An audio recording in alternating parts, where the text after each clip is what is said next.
रवींद्र वस्त्रनिकेतन सलगरे खास लग्न बस्तावा आहेरासाठी होलसेलपेक्षाही कमी किमतीत संपूर्ण कुटुंबाची खरेदी। कांजीवरम, बनारसी, जुल्ला Bangalore silk, Madurai silk, Calcutta cotton full व्हरायटीत उपलब्ध। सूट व इंडो शेरवानी, हळदीसाठी कुर्ता, सफारी, ब्रँडेड शर्ट, पॅन्टचे खास कलेक्शन, असंख्य व्हरायटीसह 51% भरघोस डिस्काउंट। जादा झालेला माल परत घेऊन पैसे परत। त्वरा करा, आजच भेट द्या रवींद्र वस्त्रनिकेतन सलगरे।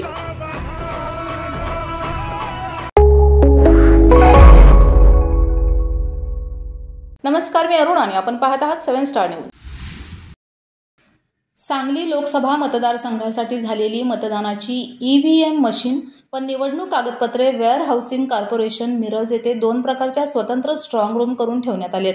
ईव्हीएम व कागदपत्र ठेवलेल्या दोन्ही स्ट्रॉंग रूम सुरक्षित असून या ठिकाणी कडेलोट बंदोबस्त तैनात असल्याची माहिती जिल्हाधिकारी तथा जिल्हा निवडणूक अधिकारी डॉक्टर राजा दयानिधी यांनी दिली आहे।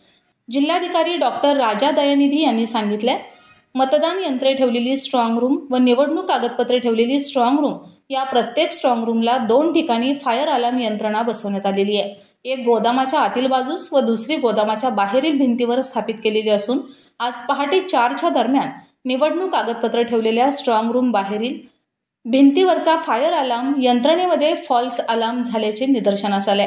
या संदर्भात अधिक माहिती देताना जिल्हाधिकारी डॉक्टर राजा दयानिधी यांनी सांगितलं, काल मध्यरात्री वादळी वाऱ्यासह झालेल्या अवेळी पावसामुळे फायर अलार्मचे कंट्रोल पॅनल जो की पत्र्याच्या पेटीमध्ये सुरक्षित ठेवलेला होता, त्यामध्ये पावसाच्या पाण्याचे थेंब वाऱ्यामुळे गेल्याने फॉल्स अलार्म वाजत असल्याचे निदर्शनास आलं होतं। स्ट्रॉंग रूमच्या ठिकाणी नियुक्त असलेल्या फायर स्टाफ यांनी त्या ठिकाणी तात्काळ भेट देऊन पाहणी केली असता फायर अलार्म सिस्टीममध्ये फॉल्स फायर अलार्म वाजल्याचे दिसून आले।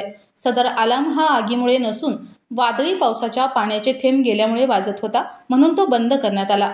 यावेळी स्ट्रॉंग रूम ठिकाणी भेट देण्यासाठी सर्व उमेदवारांना संपर्क करण्यात आला।